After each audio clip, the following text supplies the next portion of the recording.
what is up? For Oddschecker, we are bringing you another week of college football picks. I am joined by the smartest of bettors, Alex and Joe's. Guys, happy Labor Day. How was last week? For me, last week was pretty good. The final number on the show, 2-0-1, would have been a perfect 3-0 if not for some shoddy officiating in the Illinois-Indiana game. But if you're going to be disappointed, you'd always rather it be a push than an outright loss. So we'll take it. I love it. Got some closing line value with Pitt in West Virginia to be able to get a cover there at 6.5 when it wound up being 7. So onward, upward. We're moving forward. Upward. Joe, how did you do? Overall, I had a pretty good week, but my show picks, a couple of them went down in dramatic fashion. I lost the Arkansas under 54 by a point after a 40-point second half, and then the Utah game was just brutal. So I'm looking to get back on track here with my 3 show plays today. As you guys know, I like to be a little adventurous the last 2 weeks, and Oregon just crushed me. Yeah. That was an awful game for anyone on the Ducks side. It was just brutal. I'm looking to recover this week, and I'm going to start with Alex's pick. He's taking on the Alabama at Texas game and the Virginia at Illinois game. What do you got for us, Alex? Yeah, so, there's going to be a lot of hype around Alabama and Texas. It's a helmet game. It's 2 of these legacy programs in college football. But let's be clear about this. Alabama is Alabama and Texas is Texas. It is a 20-point spread for the Crimson Tide, and I am more than comfortable laying those points, taking the Crimson Tide minus 20. They're just better. I don't want to bore you with a too detailed of an analysis of this. This is still a team that went 5-7 last year for Texas. It's still Alabama on the other side. I do think Texas will be better, as in I don't think they're a 5-7 team again. I understand Alabama is still figuring some things out at wide receiver. Spoiler alert, I think they're going to figure those things out. They looked typically Alabama-like in beating up on Utah State. Texas did what it was supposed to do against ULM on the same day on Saturday. I would treat this like I would treat a week 1 game, not making too much of what either team did in the actual week 1 that we just saw. Bama is a gun. Texas is a knife. Bama has better players, more athletes. I don't know that it needs much explanation, but I wanted to get this before it moved to 21 or crossed that key number of 21, which I think is extremely possible over the next couple of days because people understand what Alabama can do. Also, Illinois and Virginia. I am on the under in this game at 54. Illinois has actually a kind of low-key, decent offense here, but the thing that Illinois does well predominantly is run the ball with Chase Brown, who is one of the best running backs in college football. Running the ball takes time. Brett Bielema is not trying to light the scoreboard on fire, running a ton of plays, moving very quickly, like with some kind of lightning pace. And I think that Illinois, to the extent that they do move the ball, will probably be controlling clock, moving fairly gingerly. On the other hand, UVA just scored, I believe, 6 points in the second half of a game against Richmond in week 1. I don't think they're lighting it up too much either under Tony Elliott, their first-year head coach. A lot of work to do there. So I think that there's not going to be a ton of scoring in this game. And I think that being able to get something in the mid-50s instead of where I would put it, which has been like maybe around 51, 52, feels like a pretty good value pick for the under on Illinois and Virginia. The Richmond Spiders they played, is that who they were? They did, and they struggled for a little while before ultimately, putting them away, and especially on defense, not really giving them much. But the offense was really slow after, a pretty strong first half, and I don't expect that there's going to be a ton of fantastic offense in this game. Well, I mean, they had a hell of a run last season, but that was basketball. So I think we're in a good spot here. And then with Texas, Arch Manning isn't on the team yet. So I think we're in a good spot here. No, I mean, Quinn Ewers, I think he might be good, the quarterback who is there this year, but I need to see more before I'm going to believe that Texas can hang with Alabama. So let's do it. I love it. Joe, you're taking on the Ohio at Penn State game. Shout out to Saquon Barkley. And then also the Kentucky at the Gators. Shout out to Gatorade. What do you got for us? Yeah, so I am fading Penn State on the first half line here. Just a recommendation to people: this line might rise throughout the week, so just keep an eye on it, as this people might bet Penn State and the line might get a little inflated. But Penn State is coming off a game where they had one of the first games of the week. It was a marquee matchup. Everyone was watching this game on an early week game. They had a huge win on the road against Purdue, and they came back late. Now on the other side, they get a Saturday morning no-name game, not a lot of hype. I think this is the perfect first half letdown spot against an Ohio squad who looked much improved on the offense. And I was extremely surprised with how well they looked. They have a Rourke at quarterback. I'm pretty sure this guy's older brother was their quarterback for like 5 years there, where they were really good. And now their offense looks just as good. He threw for over 300 yards, 3 touchdowns. Penn State played a pretty good game, but they got lit up through the air by Aiden O'Connell. And I think Rourke is going to be able to move this ball early. A kind of caveat: we saw Kentucky struggle a little bit with Miami of Ohio in the first half before putting them away in the second half this weekend.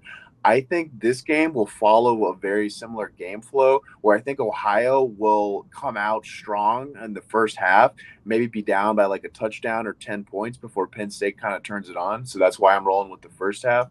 But I just think Ohio is going to compete in this game, and 14.5 seems like a little too much. And then the other game I'm going with is I'm fading Florida again. I got burned. I got burned by them in week 1, but now I kind of have the letdown factor on my end. They win a very emotional game in Billy Napier's debut against Utah. Credit to Florida. They went out and won that game when they had all the chance to lose it.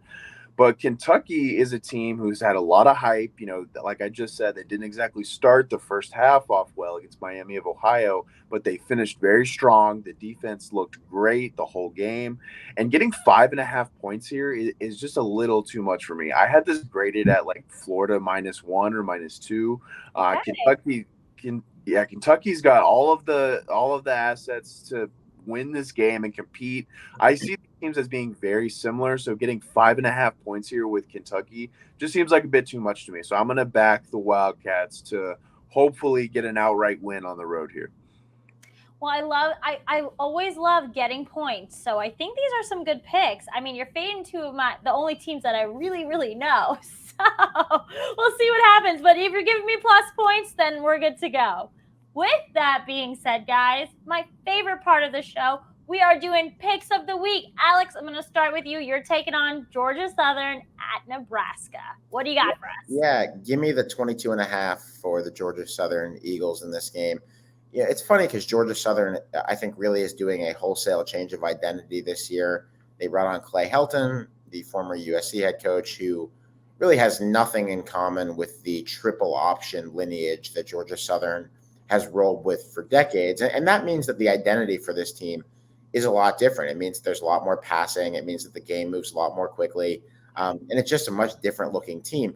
On the one hand, I think the triple option was important to Georgia Southern being an ATS menace for a long time when they're a big underdog. I think even just since 2018, they are 8-3 or something like that against the spread when they are giving 10 or more.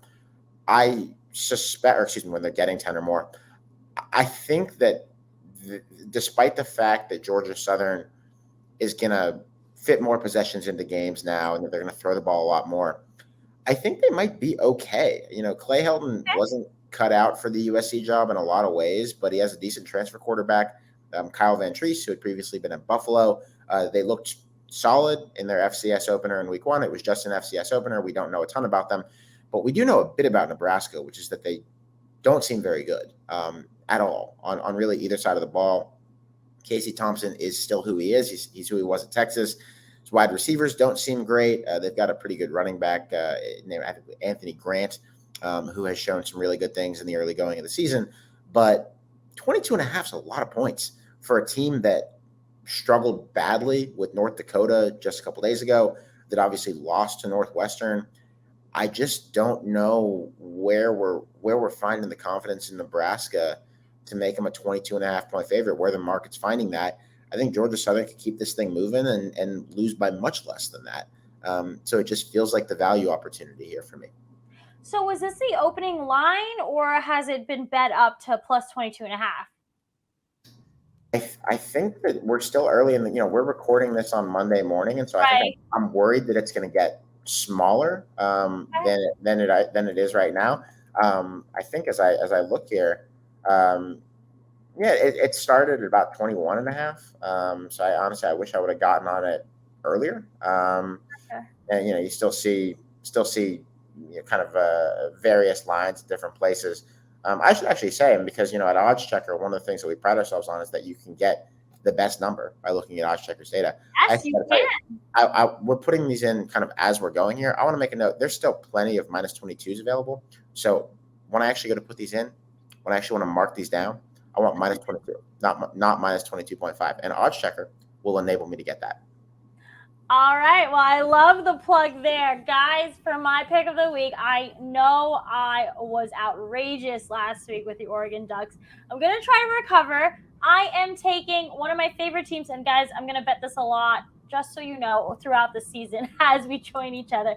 I am taking UCF. They are getting -6. They're at the Bounce House. They have only lost 2 times at home since 2017. And that was during COVID when the Bounce House wasn't in full effect. It was like at half capacity or there was no capacity. I've been there. I really do think that kind of energizes the team. We have speed off the edges with Celesar. I'm hoping I pronounced it right. I hope I did him justice. And he was going to be able to contain Malik Cunningham. And then Rouse Plumlee had a good start. So I'm excited to see where this team goes. I think laying 6 points isn't that crazy, but I want to hear from you, Sharps. What do you guys think? I love the confidence. Always. Also, I think Louisville's bad. Yeah. It's the one thing I bring to the table with that. The one thing with Louisville is they have Malik Cunningham who can kind of take over a game with his legs. UCF has looked pretty crisp so far, and Louisville did not look crisp at all. So my initial lean on this game would be UCF -6. So yeah, that would be where my initial lean is.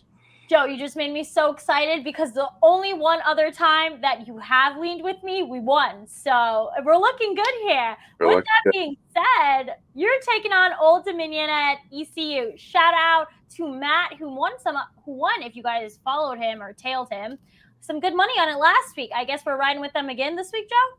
Yeah, this line was a bit of a head scratcher to me. I did have Old Dominion last week too against Virginia Tech in a game that I thought was lined very fairly. That was a very sharp game. Could have gone either way for the most part. But Old Dominion is a team with a very good defense. They have an underrated defense. They run the ball. They play good defense. They didn't really turn the ball over. Hayden Wolf didn't exactly look that great. He was playing a Virginia Tech defense who was pretty good. I think Hayden Wolf is better than what he showed last week, so I expect him to play much better. But mainly this is an East Carolina fade for me. They're coming off a game where everyone was backing NC State, -10, -11, -12. And NC State just didn't play that well, and East Carolina didn't really do anything spectacular. I mean, the game should have gone to overtime where I think the guy missed a field goal or an extra point or something at the end. One regulation. Yeah, an extra point, and they should have won the game. But now you're getting a dynamic where they have this great performance. They play up as a 12-point underdog, and now they got to turn around the very next week, and they're 13.5-point favorites. I just don't think the psyche of this team can turn around like that and cover a 14-point spread against a very capable Old Dominion team. There's also the letdown factor of Old Dominion coming off that huge VT win. But I just think this spread is way too large. I had this graded at like ECU -6, like -7. So I think we're getting a full touchdown of value on ODU here on what I think should be a low-scoring game, and low-scoring games usually tend to favor the bigger dog. So I just think Old Dominion is going to keep this game close. Also, Melissa, Joe, I got to tell you, while I was scrambling to read these lines, what you really could do with Georgia Southern and Nebraska, because there's some line movement right now, you could take Georgia Southern plus 22.5. You could also take Nebraska minus 21.5. Ooh. We could middle this thing. Try to get that middle. Get a 22-point Nebraska victory and have an absolute bonanza. Don't necessarily recommend trying it at home, but it's an option that is available to you. All right, I love it. As long as we get the edge on these games, I am good to go. So I'm going to definitely do some research after we're done here filming. It's But middling season. It's always middling season. all right, we'll see what happens. But guys, we're gonna end this show right now. I was surprised though. Joe's wearing a Michigan hat, and he didn't pick any Michigan. He didn't pick the Michigan game this week.